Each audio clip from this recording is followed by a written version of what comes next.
Mahal kong Pilipinas, sana nakikinig ka. Gusto ko lang magkwento sa'yo. At ganoon na rin ang mga musta.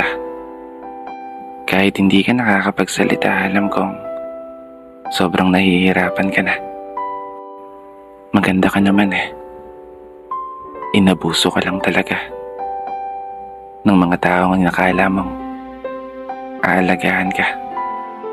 Mga taong nanumpa ng katapatan sa'yo, na pagsisilbihan ka.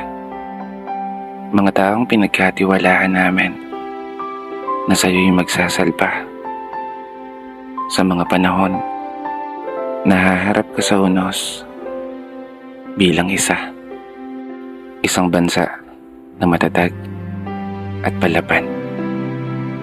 Ngunit naging kabaligtaran, isang bansa na ninanakawan ng sarili mong mamamayan. Isang bansa na dapat ay pinoprotektahan. Ngunit isang bansa na napapaligiran ng mga taong mapanlamang. Kailan nga ba tayo magigising? Kailan nga ba kayo matatauhan?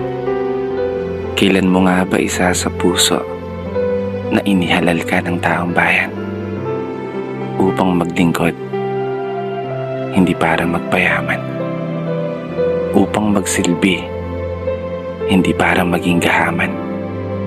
Imulat mo yung mga mata mo upang tuluyan mong masilayan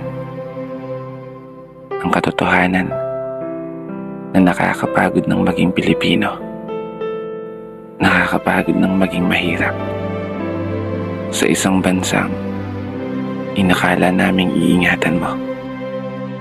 Mahal kong Pilipinas.